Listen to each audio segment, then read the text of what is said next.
Hey everybody, and welcome to this lecture on the disease process of Ebola.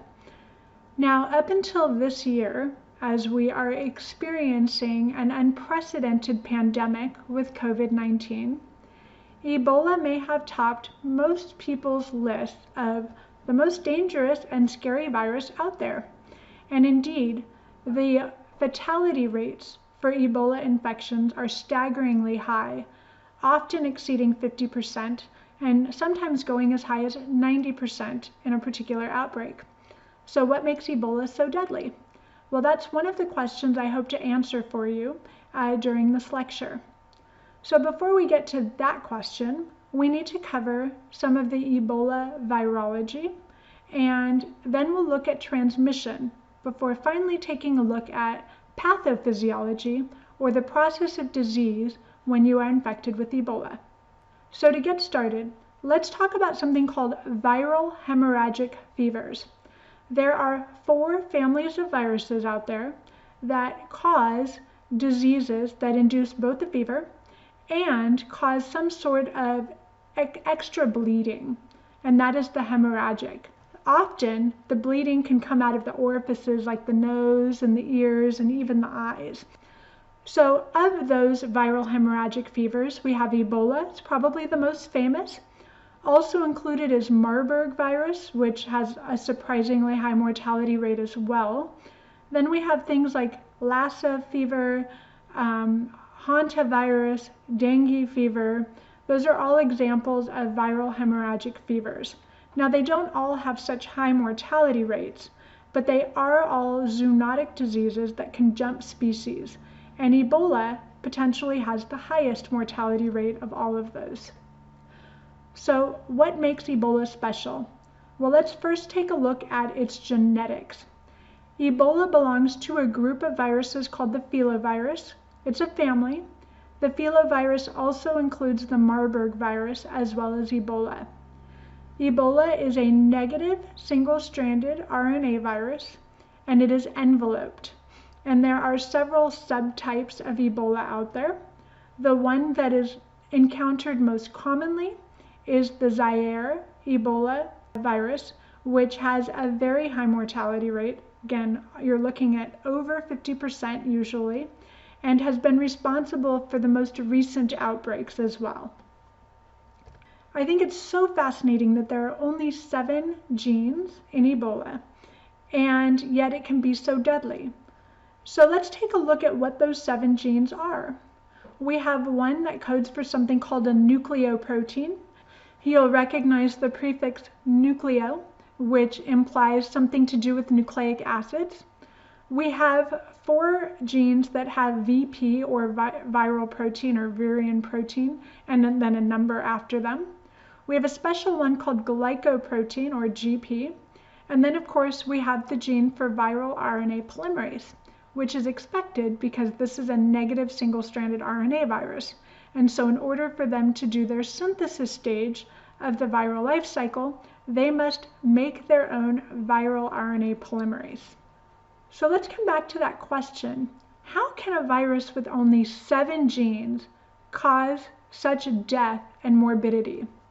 Well, one of the things that we've noted is that most of the proteins are going to do multiple things and that they all help with virulence. But there's one in particular that deserves special attention, and that is the glycoprotein. So we'll come back to that in a moment, but let's take a look at the other ones. We have nucleoprotein that seems to help wrap up the RNA strand, hence the term nucleic acid, a protein that wraps it up. We have those 4 viral proteins that are all associated with some part of the life cycle, including penetration, encoding, and budding. And then we have this glycoprotein, which, as you can see in this image, GP, is sticking out of the envelope. It is the spike. So that spike is going to be important for adsorption and fusion. And then we have the viral RNA polymerase, which is necessary for it to make new viruses and continue its life cycle.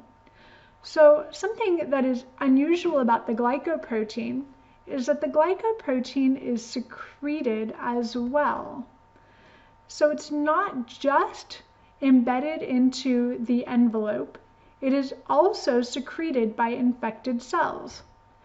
And so this was noted because infected cells were producing 3 times as much glycoprotein as was required to assemble into new viral particles.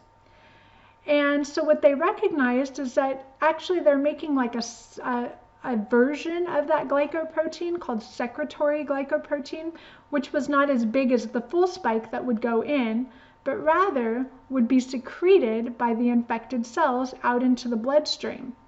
Now, that's very strange, but what they did find out was that when Ebola was not able to make the secretory version of their spike, the virulence was greatly reduced. So something about Ebola forcing infected cells to secrete its own spike into the bloodstream without any virus attached is important to the pathophysiology, the disease process, and also to its virulence. Now, this was further corroborated by studies that showed other filoviruses and other viral hemorrhagic fevers make something similar but do not secrete glycoprotein and also do not have the same mortality rate as well. It has a lower mortality rate. So again, clearly the ability to secrete this glycoprotein is going to play a role in the virulence and also the high mortality rate.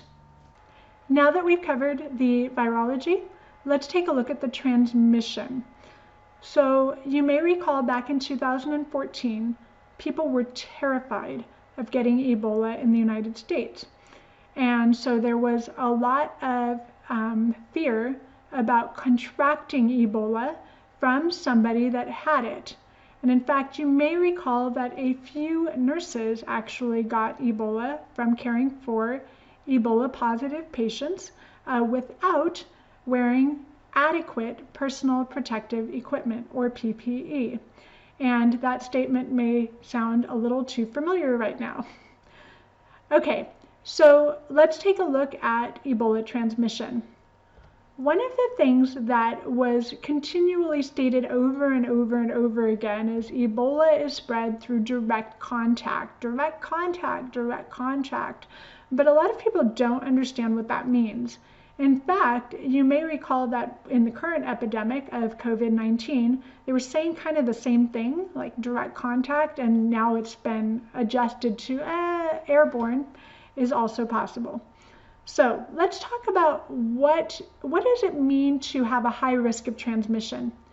So a transmission event happens when some body fluid carrying a certain amount of viruses is going to find receptive cells on a new human. That's going to transmit. We've already covered minimum infectious dose, so clearly the body fluids must have a high viral load in order to exceed the minimum infectious dose. And then that body fluid has to find its way to receptive cells, cells with receptors for the Ebola spike. So we can think of the risk of transmission as a function of 2 parameters. The first is viral load. How many viruses are being shed in a particular body fluid? And that's going to depend both on body fluid, like what body fluid you're looking at, but also what stage of the disease process you are in. For Ebola follows the typical disease process where number of viruses in the body mirrors the severity of symptoms. That is, asymptomatic people are not shedding a lot of Ebola viruses. Very symptomatic, critically ill people are shedding lots and lots and lots of Ebola viruses. And that's a typical model, and that's not what we see for COVID-19. And that was one of the things that's making COVID-19 so difficult to control, is that a lot of asymptomatic people are shedding high levels of viruses. But for Ebola, that's not the case, which makes it a little easier to control. So number of viruses that are being shed in a body fluid is important. That's called viral load.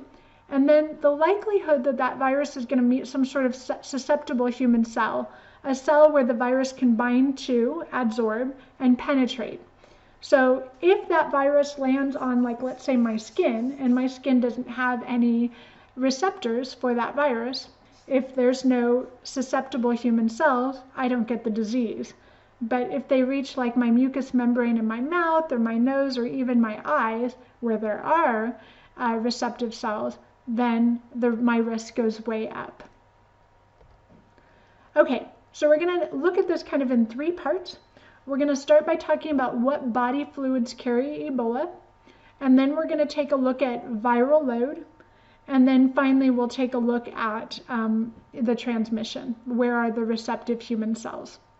So we're first going to just take a look at all the different body fluids. So what are the body fluids? Well, you have urine, you have feces, you have blood, you have sweat, you have saliva, you have semen, you have breast milk. Those are kind of your big ones. So which ones carry Ebola? So this is actually done as an experiment where what they did is they took people and they asked for body fluid samples, and they tried to determine if they could detect the virus in those body fluid samples. Well, we already know it's in blood. So what else is it in? And so in this graph here, you can see the acute phase of illness. So that means that you're severely ill. Not very common in skin, so that would be like sweat. Somewhat common in saliva, not in urine, somewhat in feces. Only one person was breastfeeding. It was not done in semen and not done in vaginal fluid. I think probably for obvious reasons. When somebody's really like deathly ill, saying, hey, can I have a semen sample is kind of off the table. Same thing for vaginal swabs. Now, they also did the same thing for convalescents, which means that these are people that have recovered. You might notice that the sample size is a lot lower. That's because the other people died. So this is who's left, and they did the same thing. They're trying to figure out where's the virus after someone has recovered. And you might notice, again, skin, saliva, no urine, not done for stool or feces, but the breast milk still has it. And then, this one's big, semen has it, which tells you it was also in semen during the acute phase. I think that this column is really fascinating, which basically asks, how long can you detect it in that body fluid? And what was really interesting to me was this number down here, which is 101 for semen. In other words, 100 days after onset, there's still viable virus in the semen. That's not good. And so that's a pretty long period of time. So viral load is an important parameter as well in risk. And as I mentioned earlier, the more severe the symptoms, the more viruses are going to be in a drop of body fluid. This graph shows the difference in viral load between those people that ultimately succumbed to the virus, those are the fatal cases, and those people that recovered. And right away you can see that the gray bars go a lot higher than the white bars do. But what may not be so obvious upon first glance is that this is a logarithmic scale, which means that every time you go up 1 unit, it's a 10-fold increase. So if you look at day 5 after onset of symptoms and you look at the average bar for people who recover versus people who end up succumbing to it, you will see that the average person who succumbs has upwards of like almost 1,000 times more viruses per drop of blood than people that recover. So not only does viral load go up with symptom severity and then come back down as you recover, but we also see that people who are going to die have much greater viral loads than people who are going to recover, telling us that viral load is going to be a good predictor about whether or not that person will live or that person will succumb to the virus. Okay. So again, note that survivors are going to have lower levels of virus throughout the entire course of the disease, whereas people who die have higher loads, and also note that viral load corresponds perfectly to disease severity or severity of symptoms. So if you handle somebody who's convalescent or somebody who's asymptomatic, they're going to have less viruses per drop of body fluid than somebody who is in the acutely ill phase of the disease. So the last question is, where does the virus attach to on a new human? And the general consensus is it could be anything except for unbroken skin. So blood, going directly into the blood, like with a needle prick, for instance, that's an easy way to transmit it. But any sort of mucous membrane seems to be a place of transmission as well. So going into the nasal cavity, the oral cavity, even eyes. There was one case of a nurse who took off her goggles and rubbed her eyes and gave herself Ebola, and I think died after that. And although it's unlikely to occur because people get so sick, sexual contact would also be a mechanism of transmission. And then the very unfortunate one, which is breastfeeding.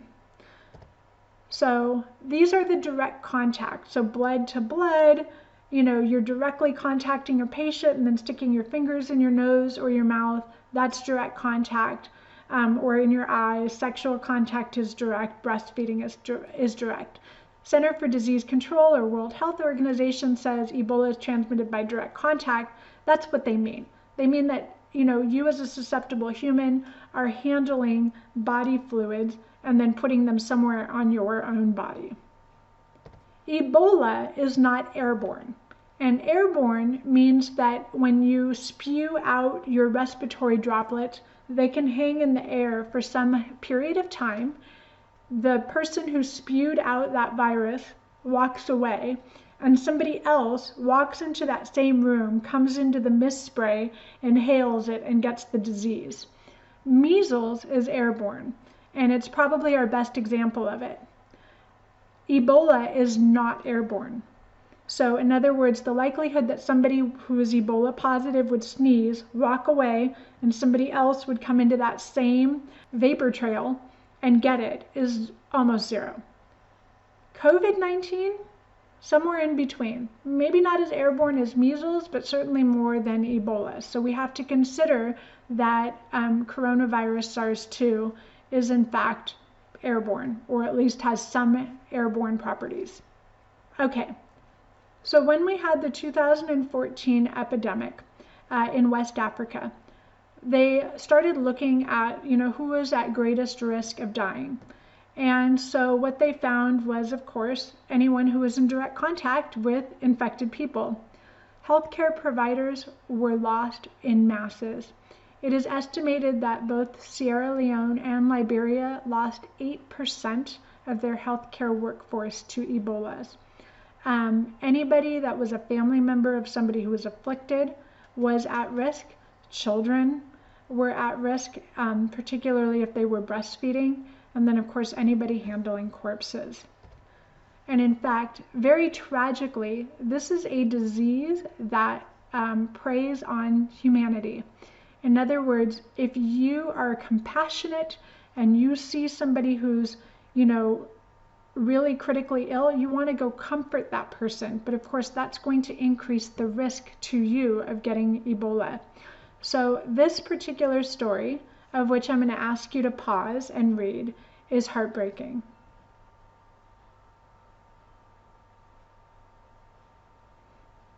Okay, now that you've read that story, let's take a look at the outcome. So the baby did develop Ebola, and so did 11 of the 12 nurses, and the baby and 10 of the nurses died. So they didn't want to leave the baby in a box. They cared for the baby, and everybody died because of it. Very tragic.